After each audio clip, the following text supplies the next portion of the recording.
Billions and billions of dollars in investment and new developments almost daily.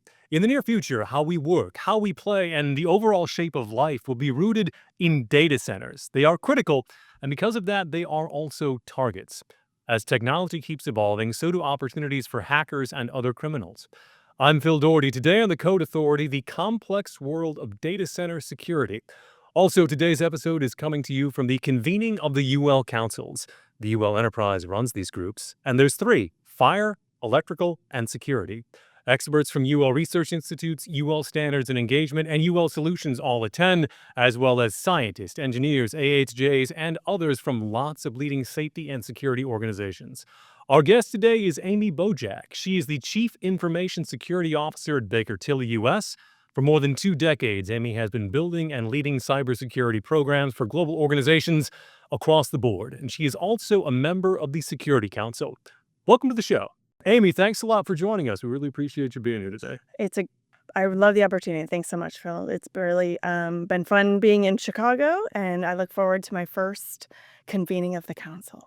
Absolutely. All right. So when many people hear the term data center and security, we immediately think of cybersecurity. And while that is critical, of course, there's also much more to that. Tell us about how cybersecurity and physical security meet specifically in data centers. It's amazing the convergence of the two philosophies of safety and security. They're so easily transferable for how we secure something physically and how we need to be thinking about how do you secure something in the virtual space. So I love this blend, this convergence of thoughts, ideas. These groups are not new to each other. Our cybersecurity principles are very much based in how physical security was built and expanded over time. Think of a castle wall protecting, foreign lands, and we do that in cyber with firewalls. So there's a lot of overlap in the principles, and now there's also a need for us to make sure that we are protecting the data that goes through the data centers, but also physically protecting the data centers to the level that we need of security today. Things like insider threat. Also, external threats, making sure that we know what's happening around a data center, but you can use cyber to help monitor your physical location as well. So the convergence for me is really in every aspect of it. So you mentioned internal threats there. What kind of threat would an internal threat be in this case? Internal threat in data center space specifically, and there's so many data centers now popping up all over the United States specifically and all over the world really, but you're starting to see the need for distributed data centers everywhere. So traditionally, where you would build a data center is proximity to talent, proximity to your electrical needs, right? So do you have enough consumption to get into a data center? And right now, we're expanding that into more rural communities. So that means the talent available to bring in to run a data center are not typically or traditionally people that have been in security or in IT, and they're now running these great facilities that power the world that we have, especially the world of AI needs so much more of this compute space. And so for an insider threat, you have to make sure that you're identifying and hiring the right talent, not just the people that are going to be hands on keyboard, but the people that are going to be physically in your locations. Insider threat can, for both types of the security umbrella, both sides of this coin, really can vary from folks that are getting hired intentionally because they want a great role in a great company, but maybe they fall in hard times. And we train a lot in cyber, especially if you're part of any government partnership, you train a lot about insider threat. Somebody that could be hired with the right intentions for the right role at the time may fall in hard times, and then they become targeted for their role to be manipulated into maybe leaving the back door open or providing key card access or telling you just innocuously what is somebody's schedule. Those are the physical elements of insider threat that you really have to be aware of. And it's not just that somebody is, everybody that falls on hard times doesn't create a risk, but they are signals that you have to look out for so that people aren't necessarily being targeted or taken advantage of. Data centers, just like cyber, are at risk because of now the access, the data that you can get to, the internet access that you can get to, a system for a company that you can get to physically within a data center is the same as you can get to it remotely from a virtual space. So you really have to make sure that we're securing both sides. Absolutely. And data centers in some circles can be somewhat controversial. Like, is there a concern about people actively trying to come damage them?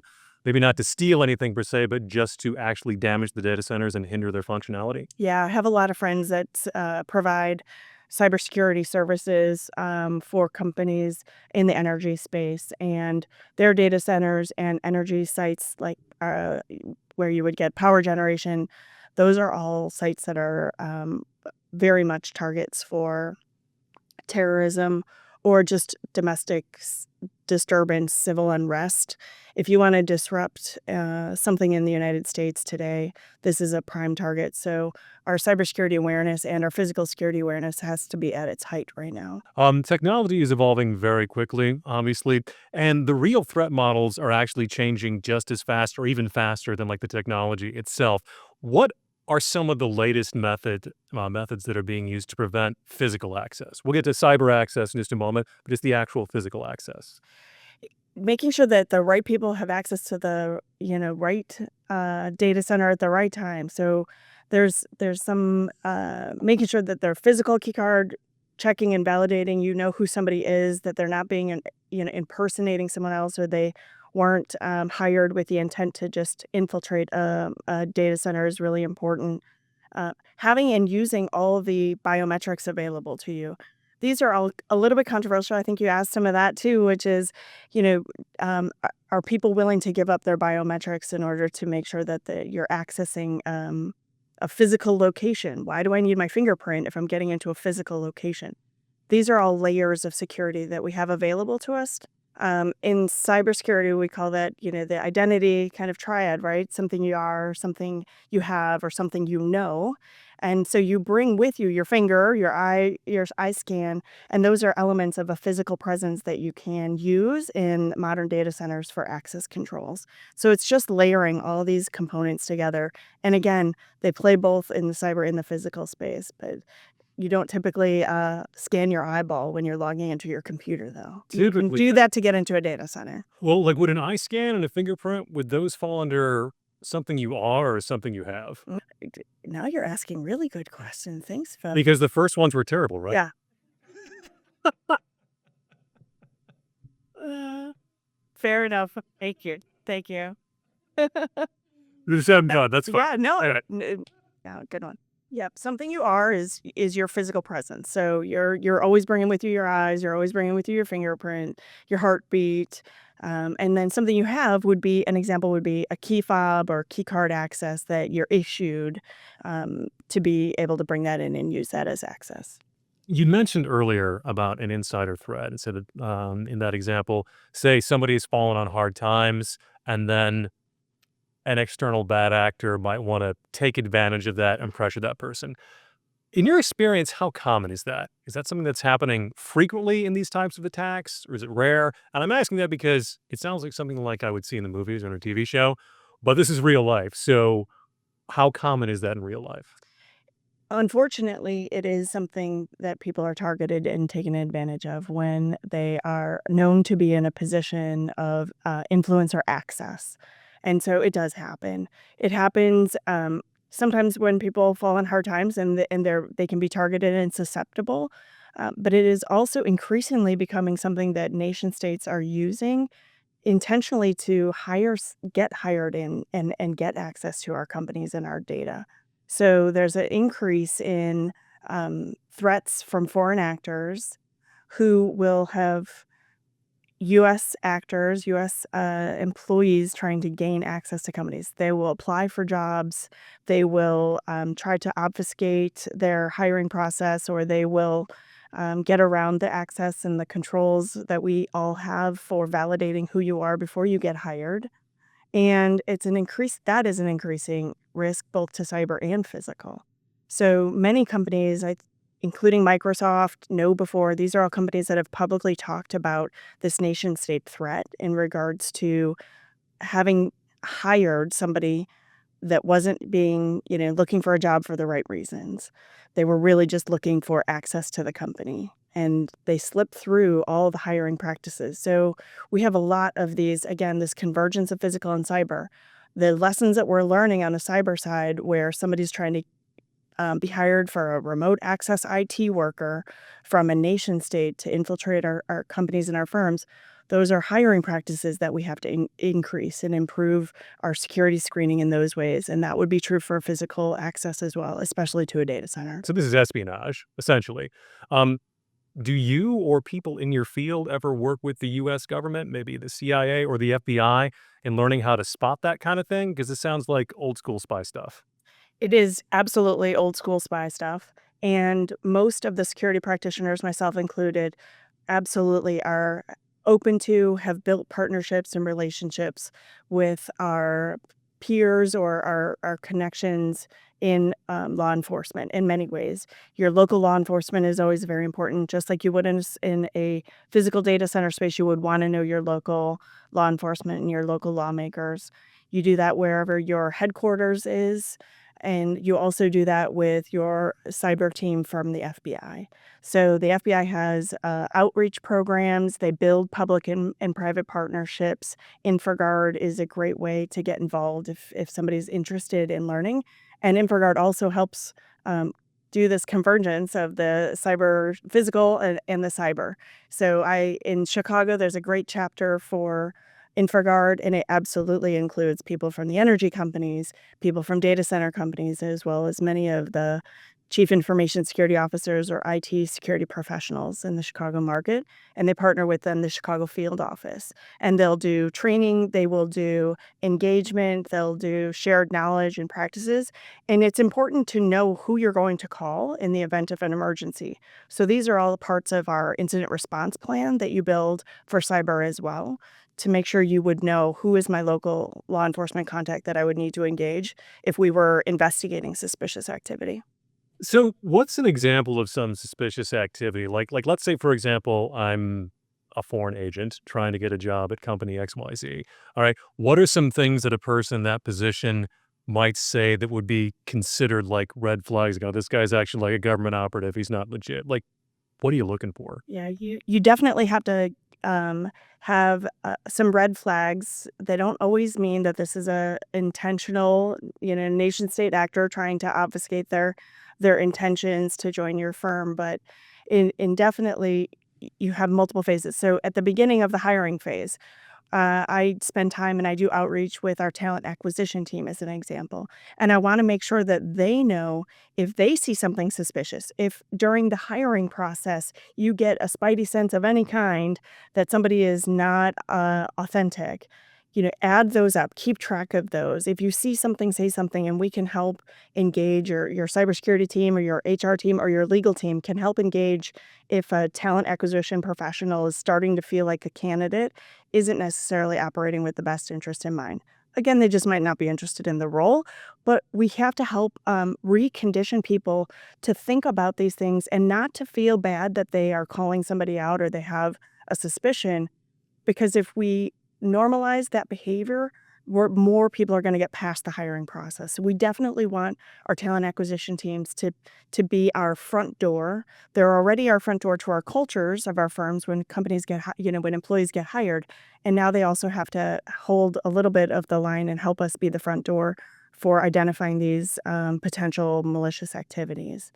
You can identify things like if somebody is going through the hiring process and they don't want to be on camera, for if you're starting out with a virtual hiring, if you're starting out with virtual interviews, if somebody's always has technical issues and they can't get online and they can't be in the same place or they can't get on camera. If their voice pattern changes from the first time you spoke to them to the second or third time, it's these little nuances that talent acquisition professional has to be really listening for now in a different way than just, is that a nice person? Would this person fit our culture? there's this element of, can I trust this person? And that process for hiring is so based on trust to begin with. And now we're asking them to add this extra element. And I do have empathy because I feel like we're adding a little bit more accountability or stress to that front line of hiring practices. But it is really the number one way. Another tip and trick is if somebody is asking to have their IT asset shipped to a different address than they put on their file for their employment file. Those are big red flags. We're starting to see a number of reports and media reports about law enforcement being able to take down these laptop farms where somebody has been hired by multiple companies just to collect the IT assets and have those assets up and running so that maybe somebody else could gain access to those devices, either physically or remotely. And these are all ways that the nation states, the third party bad actors are using to infiltrate our companies today. That's a new layer on HR, that's for sure, to potentially be screening out foreign agents that have been trained by foreign intelligence services. Okay, so people are applying for some of these jobs and it takes even longer than usual to hear back. Sometimes there might be some really good reasons for that too. Like, is this a hostile state that's trying to put a plant in? Or maybe was that just a legit Teams glitch? Wow. Okay. Yes. So people need to be warned about that. You do. And it's really just helping people tune into their intuition. If something doesn't feel right, there was a very long saying in security, both physical and cyber, that says, if you see something, say something. You still hear it at the airport today. Never leave your bag unattended. If you find a bag, report it. It's the same concept. If something doesn't feel right, especially if it's been compounding through a process of getting to know someone, raise your hand, bring it forward to your leadership, and engage with your teams of other professionals. Again, your legal team has access to third-party legal sources that help identify these things. Cyber has access to these things. But for some of the largest companies in the world to be able to say they have had and identified after a hiring process these threat actors, it's possible for any company to have this type of a risk. So we've talked a lot here about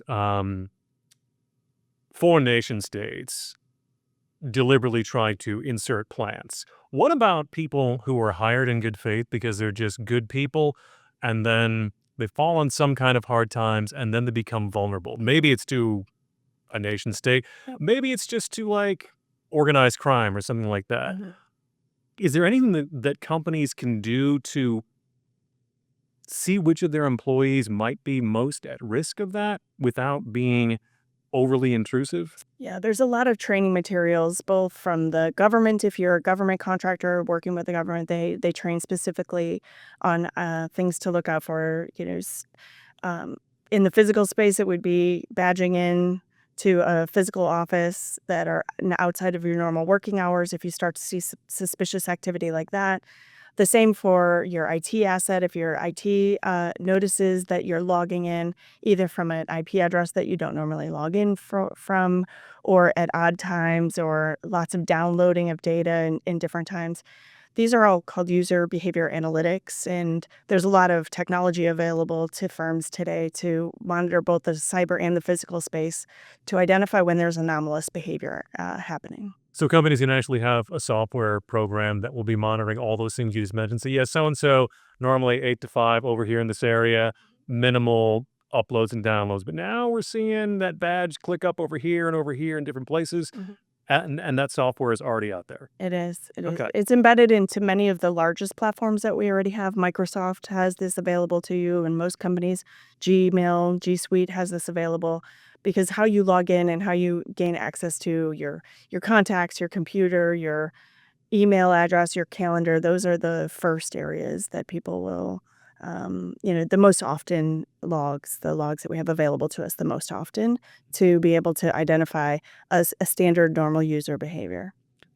Are there any specific examples you can share at all without compromising identities of instances where like a foreign state actually got an agent inside like a significant company?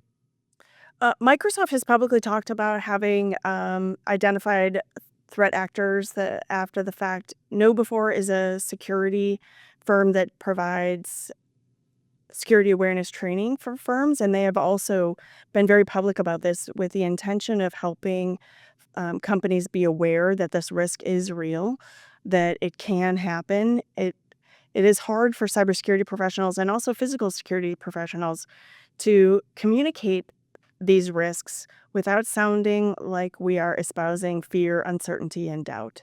So it is a balance, and I love when companies do share and can publicly disclose these examples so that we as professionals can help provide them as business case justification for investing in these types of technologies again. So, in addition to some of that software internally that we've just been talking about before, social media can also play a role in some of the security. I find that interesting. Could you explain a little bit more about the role that social media can play here? Yeah, there's a lot of signals available to us in cyber, internal threats that we just talked about, but also you can monitor for social media activity.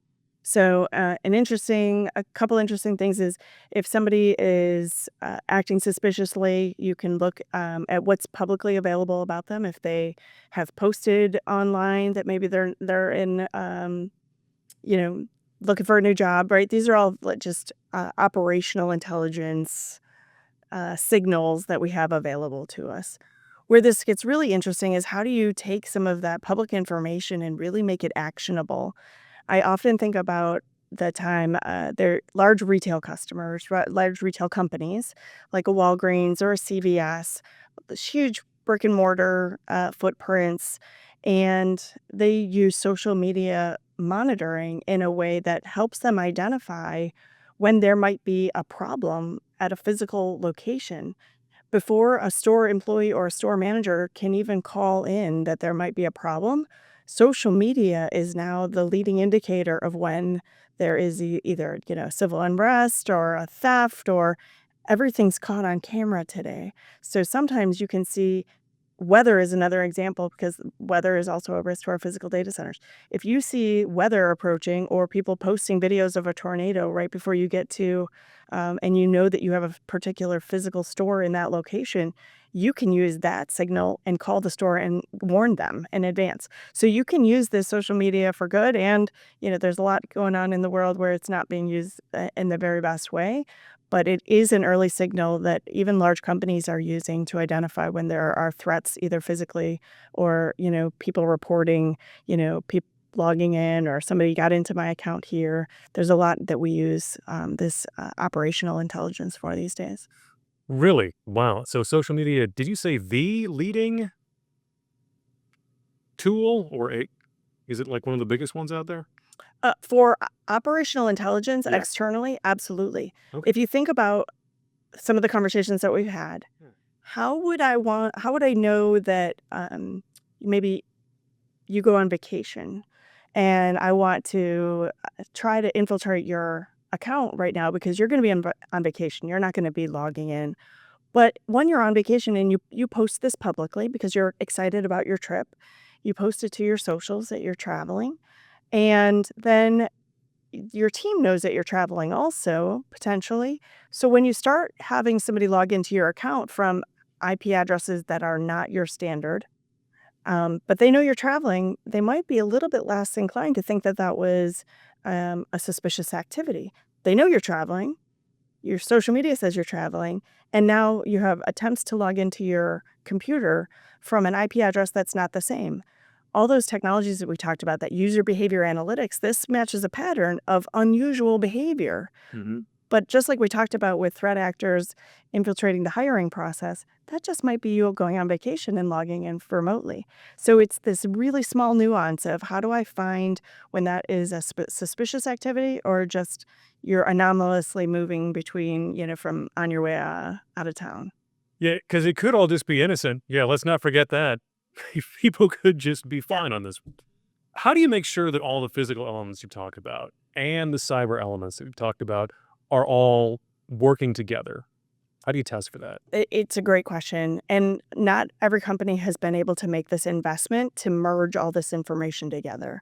So companies are still moving towards connecting their physical badge access systems with their identity access systems on your computer. And when you have that connectivity and when your firm and your company have made the investment to merge those signals together, you have a much higher percent of knowledge of information, a higher probability of information that you can trust if somebody is acting suspiciously, or if somebody is using those credentials, either your key fob or your user ID, while you're on vacation. So as we pull all this data together, it's important for us to make sure that we are pulling the physical and the cyber together, because it creates a better picture, a clearer picture of what's really happening. And that's going to reduce the false positives, the noise and the alerts that teams like a security operations center, either physical or a virtual operations center, have to assess all these signals to determine whether or not. And that's where AI is going to get really, really interesting. A couple things here. Number one, AI can help us get through that data analysis faster, which is great. It's going to empower security operations teams to move faster and be able to assess these risks in a more expeditious way. But with all good things comes a greater risk. So as I sit here with you today, we can physically see each other. Mm-hmm. I can shake your hand, hello. Yes. But if we were just on camera, I could be imitated as a deepfake. And so that's that element of helping train our talent acquisition teams around identifying if somebody is who they say they are on camera. That was part of the vocal inflection you'd mentioned earlier as one of those things. Yes. So that could potentially be a deep fake, and they need to learn to listen and spot anomalies like that as well. Mm-hmm. I mentioned weather. Weather is a huge impact to our physical safety and our physical security. And I probably am a little bit of a weather geek. And there is a YouTube account that I love to follow, and they are very active at helping to prepare people for weather events by monitoring weather patterns, communicating when there's a potential thunderstorm turning into a tornado, and don't be scared, be prepared. I love it. But these elements of being a deep fake, somebody like that works on the internet, they've already had their account compromised, and a deep fake account stood up in parallel for monetization. And this YouTuber has had to create an element of, it is who he says he is versus the deepfake, because now he bites into a fruit at the beginning of each one of his videos. And if you want to validate that he is who he says he is on that particular day, you can double check on his website to make sure that the fruit matches the video that you saw. So he's trying to come at this from a non-technical approach to be able to validate that he is who he says he is on camera, because his whole business is YouTube. And so when somebody tries to, impersonate him in a parallel channel using all of his likeness, he's had to come up with this alternative approach for you as the viewer to have trust that he is who he says he is, and it's not the deepfake account. Wow. Okay. So he'll just eat a piece of fruit at the beginning of the video, and then on his other landing page to say, by the way, today I'm eating an apple. Correct. And that's how you check it. That's his approach right now. I mean, it seems like it's both super high tech and low tech at the same time, which maybe to beat AI, you need real low tech, but okay. Yeah. Are there any other examples like that you've encountered? There's a lot that we train for, especially with this deepfake, especially in interviews, especially when you're starting to build trust and get to know someone, asking people to turn off their background to make sure that you understand, a little bit more about where they are. And these are really uncomfortable conversations for people to have, again, as you're getting to know someone, building trust, and just interviewing them on camera. So those are tips and tricks. Turn off your background. Make sure you're not talking to somebody who's sitting in a call center where nation states are setting up large call centers. And these are, this is that person's job. Wow. So asking someone to turn off their background during a virtual interview could also be just part of security to make sure that you're not a bot. Correct. You're not invented by AI. Mm-hmm. Okay. I had no idea that was even going to be a thing, but it seems like a pretty good way to even start beginning to get around it. I remember, as I was growing up, there was no cell phones. there was still payphones on the wall to call home if you were running late. You should call home before you get, running Always late. have change whenever you're traveling. You use a Exactly. payphone. Exactly.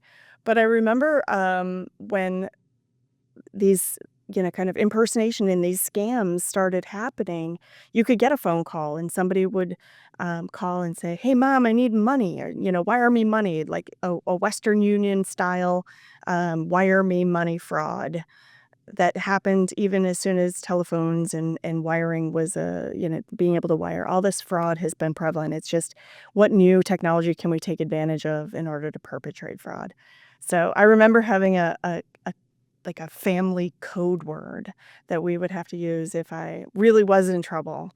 And my mom reminded me of that. And we implemented that with all of our kids, and just so that we could make sure that everybody understood you have to have something other than who you are, your voice, right? You have to something is that other element to say to validate who you are when you're making a phone call.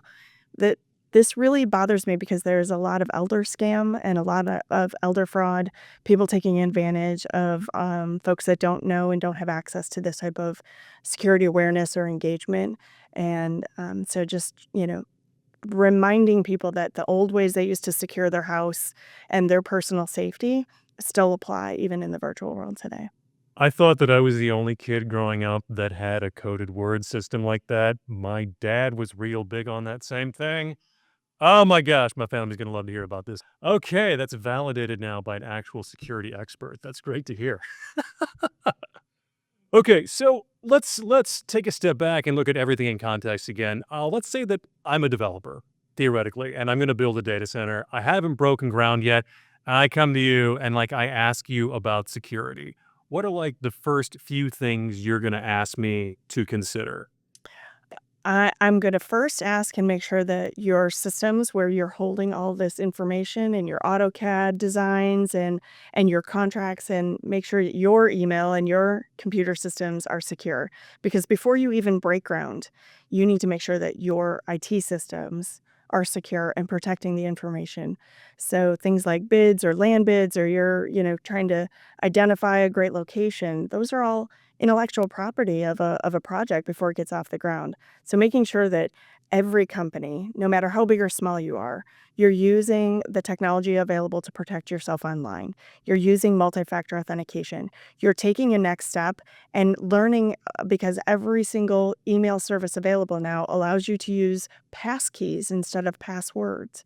You're using all the new and modern technology available to you, and having there's a button on every email security system that says do a security review here, and making sure that these companies, again, contract companies, the smaller companies that you might be working with, they have access to enterprise grade controls, and they should be using them as well. So before you even break ground, I'd want to make sure that as a developer, your computer and your technology is secure as well. Okay. Then I would make sure that you have engaged the right security professionals, that you're working with the best to monitor for the site location, that when you're breaking down, you're protecting the people that are on site, not just from cyber or threats against their safety, but I really do believe in physical safety first, and you have to have your personal accountability and make sure that you're wearing your PPE and you're doing all the right things throughout that process as well. What is the biggest single threat to organizational security in general? If you had to just pick one. I think there is still a risk for all companies in the culture that they build. If you are a company that has not focused on safety and security as a culture, especially in 2026, it's going to be harder for you to build in that program and get people to change their behaviors. I previously worked for some amazing manufacturing organizations, and from a cyber leadership perspective, those were the easiest integrations that I could do and bring cyber into the conversation, because the firm or the company was already focused on physical safety, especially in a manufacturing location. So those are, great ways that we again correlate between a physical and a cyber world. You can build programs, you can build them together, they're better together, and that's something I think that every company can do. But for companies that didn't have a safety element or a safety or a physical security element involved in their operations, the cyber community continues to be an important component that they have to build culture for. People have to be trained. The threats and the risks, they change every single day. And people just want to take their compliance training and move on, but it really requires us now as cybersecurity professionals to engage with our employees so that they're understanding that the threats are changing, that they're evolving, that the threat for an employee that is in our talent acquisition team is different than a threat of our finance team, where somebody's going to be targeted for financial fraud. These are things that we just have to really build towards stronger culture and making sure that everybody knows that safety and security are everybody's job, not just your security team. So, you recently joined the Security Council here for the UL Councils. What made you want to get involved? I do love the mission that if we can review and assess the products that go into our consumers and our businesses and our manufacturing organizations and make sure that they have as much preventative controls in place or preventative testing in place to do and to protect our families when we take home and plug in, a lamp or a light bulb or we're running the latest cybersecurity technologies. Prevention is how we can continue to move the industries forward. Everybody wants their family to be safe, and I think UL helps us do that every day. Thank you very much, Amy, for joining us. I really do appreciate your time today. I really appreciate it. Thanks so much. And that's it for this episode of The Code Authority. Thank you very much for joining us. We have lots more great insights on safety science and the built environment. Just check out our website, ul.com/The Code Authority. It's a newsletter and a whole community of inspectors, scientists, engineers, innovators, and a whole lot more. And of course, there's lots more episodes too. You can find us on YouTube, LinkedIn, and Spotify. That's it for now. We'll see you back here again later. This is The Code Authority.